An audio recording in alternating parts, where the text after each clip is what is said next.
Hello, welcome to Unrestricted View Film Festival. I'm joined today by Sophia Cargon, the director, Ruby Richardson, actor, writer, and Samuel Keith, writer of Nobody's Darling, which is a short film at the festival playing on Wednesday, the 15th of July. Hi, guys. Hello. Hello. Hi. Hi. So how are you coping with lockdown? I mean, creatives and lockdown, it seems to be one way or the other, you know. How are you doing? Well, in some ways it's been amazing because so Sam and I write together, and it's been an opportunity to have a lot of time to write new projects and think up of ideas, and just to be at home and sit in front of a computer with nothing else to do. You have to I find you have to like hone your focus a lot. Like, it's so easy to be distracted by everything. Yeah. But in some ways it's given you a clean slate to think up of things, which has been nice, but also, you know, very terrifying and strange as well, as I imagine it's the same for everyone else. Yeah, we're very much that mixed bag that everyone's feeling of terror and some days this is the best thing ever. So yeah, particularly when we're not sure, I guess, what's going to happen to the creative industries in some ways. So it's a chance to kind of regroup and think about things and like work on your craft a bit as well. So it's been up and down, I'd say. Yeah. And same really. I mean, I do some teaching acting, and I am still doing some of that on Zoom, so it's not completely gone, but most of it is gone. But I'm in prep for a few things, for a few shorts, and we're all sort of behaving like it's still gonna go ahead. So hopefully it will. It's kind of potentially a little bit in denial, but it's like, I suppose, taking the time in a positive way to get the pictures together and develop. I'm in the middle of like developing a feature film idea with a writer called Duncan Rowe, and we're just zooming and we're doing that, and I'm chatting to DPs for other projects and things. So yeah, I mean, it is a bit scary because it's like, you know, will we get the money for this, and, you know, is this going to happen and stuff? But I suppose you've just got to keep plugging on. Yes, I think so. I think we've just got to believe that we can find a way through this, and I think the great thing about our industry is it's creative. We find ways of getting around things to make things happen, you know. So hopefully it all will. Okay, well done. As I said before, on Nobody's Darling, I thought it was a great film. I really enjoyed it. So it had a lot of art. So I mean, where did the idea come from? Where did this all start? So it started quite a long time ago. I was interested in maybe writing something. We all predominantly trained as actors. We went to the same drama school in the Royal Conservatoire Scotland, and Sam and I graduated in 2012, and Sophia graduated the year after us. And I've always been interested in devising work and improvising as an actor, and so I've been making little scripts for a while, but I started to write more. I initially had an idea to make a mini-series about someone who's really lonely and spends the night in different beds every night, as a sort of way of like being like a lost soul. But gradually we became slightly less interested in that idea, and we worked it, and we'd never made any films before, so we knew nothing about films. But so I sort of came up with this idea, and Sam, who had written a bit more than me but was still at the beginning of your writing career, came on board to write it with me, and then it became our piece. And we gradually formed it into a short, which was a lot more manageable. At one point it was a feature film. It had loads of different lives, and we had to work out what its life was and how it fits, and we became really interested in focusing on this moment of New Year's Eve, and this one moment in the year where people are often very lonely and sad, and you're reflecting on your life and how it's changing, and the turning points in your life and the friendships. I'd say that it's one of those things that we were working on and off for a long time, but around about the end of 2016 is when we first contacted Sophia, and that's when we first started seriously thinking about this as a short that we were going to independently make. Okay, so Sophia, so they came in, and is that when I mean, how much input did you have in the scripting? And well, they approached me with quite a long script that was probably looking at about 40 minutes. Right. And I worked with Ruby and Sam I just sort of suggested that actually, like, first off, we should make a short. This could potentially be some kind of TV series or something, or potentially a feature. But right now, like, the most practical thing to do would be to make a short, get the best moments of this 40-minute episode and like put it into 15 minutes max, and see what happens with it. Just purely in practical terms, like how we, who's gonna fund a 40-minute thing and who's gonna watch it when, at this point we're all just starting out. I'd made one other film before, I directed one other film before, and without sounding pessimistic, it was just like, let's just do this the best we can do it. So that was my suggestion for those guys, and then they went away and they really condensed it. And we had some back and forth in terms of, like, I suppose script editing to an extent of like scrutinizing the script, like, why are you telling this story? What do you mean by this? What is this doing? And then from it came what you see today. And I'm so proud of it. I'm so proud of all of us, like, and Ruby and Sam for approaching me with it. So that's how it kind of worked. And they did actually write an even shorter version that was about, how long was it, like 3 minutes or something, that we ended up that I ended up directing just to form part of the pitch to get money for the project in the first place. So that was just to kind of give an essence of the vibe of the thing. And we all worked really well together, because although we knew each other at drama school, we weren't in the same year. Like, it was a number of years after we'd both graduated. I'd moved into directing. They saw my first film and thought, ooh, maybe we could ask Sophia to come along and help us out with this. So it was a really, like, organic symbiosis. But what was nice is that, we weren't like super close at the start of the project. Like, we didn't really know each other too well. And so I was able to give this like really objective perspective and see if we gelled. We basically knew that the 3-minute promo was a kind of tester to see, like, do we work well together? Do I as a director get what they're trying to convey? And it worked really well, and we've become like great friends since we've done the project. So it's been like really great on all aspects of life, which is nice. Very much so. And in that space of time, Sophia formed her own film company with Nina Yildiz, who can't be here today but was our producer. So that kind of brought that together, and so many things happened in that time period, but it felt like such a good team once you get together and solidify that. So yeah, it was a lovely experience, Sophia. Thank you. Well, it's great, isn't it, when you can find a good team? I think it makes the whole process just so much easier. It can be so difficult if you don't, Yeah, definitely. But so, I mean, you say you did the 3-minute short to help raise the money to make. How about did you go there? Was it crowdfunding, or did you go down to conventional Crowdfunding. routes? Crowdfunding, and that we considered going down more conventional avenues, I suppose, but at the start we were very aware that we had no experience in filmmaking at all, other than as actors.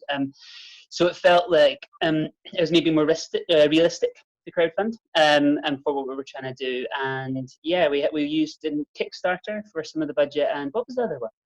Go Get Funding. Go Get Funding, yeah.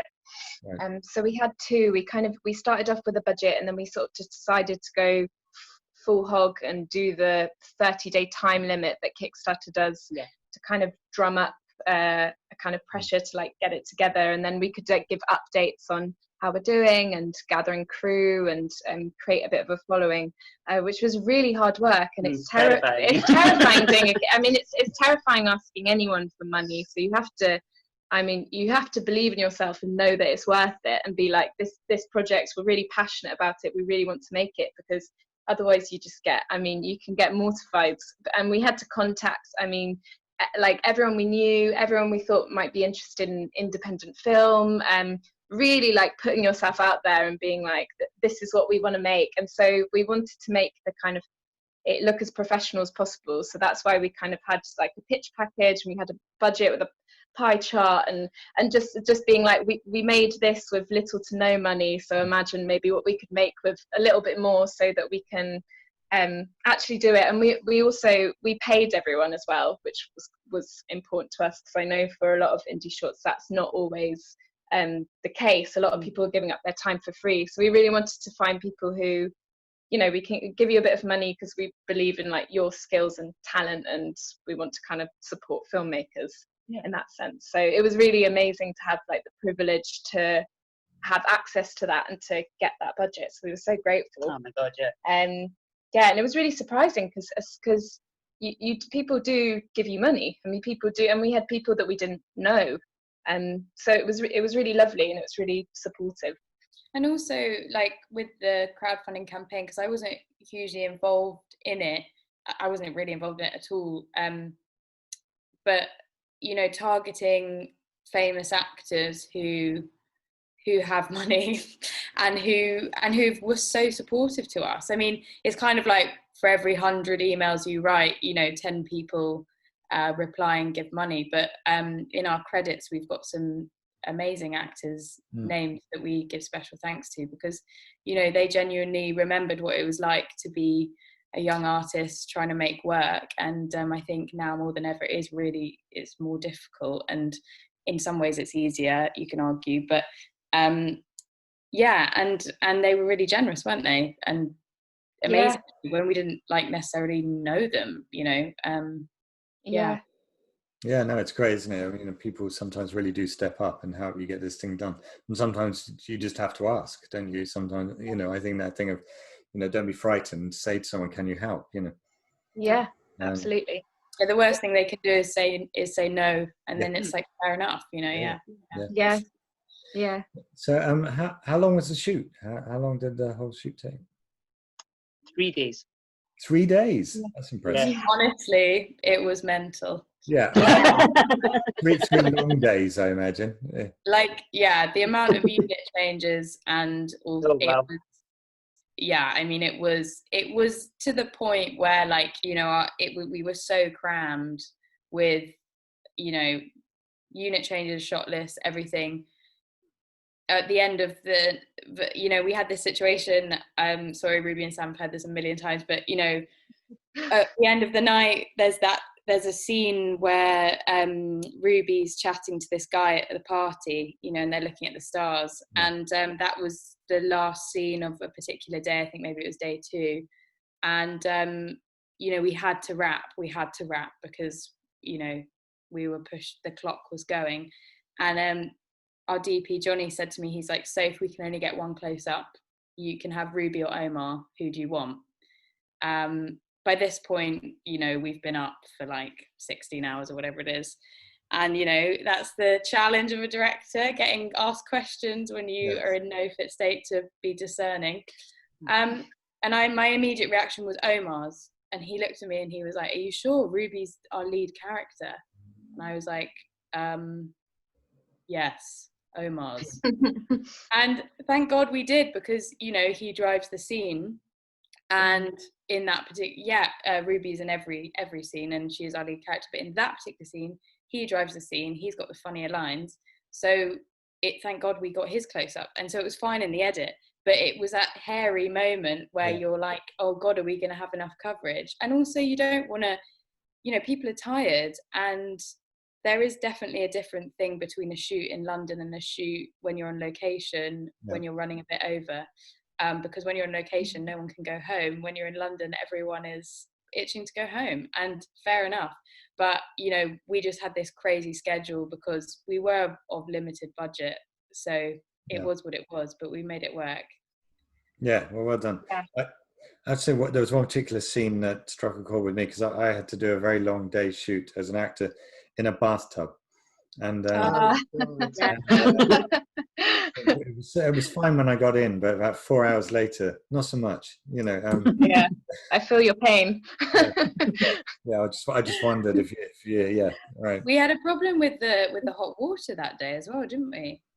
Weren't you guys? Well, it started off warm, and then it was being topped up with a kettle, We also had, some like protective bubbles on top that were like slowly popping to like reveal us underneath, and it was an interesting experience. And Carla Crome, who's in the bath with me, who's an amazing actress, like took it in such good spirit. But I'd only met her once before, and we were playing like best friends, which was incredible because we clicked instantly, and she really made the part her own.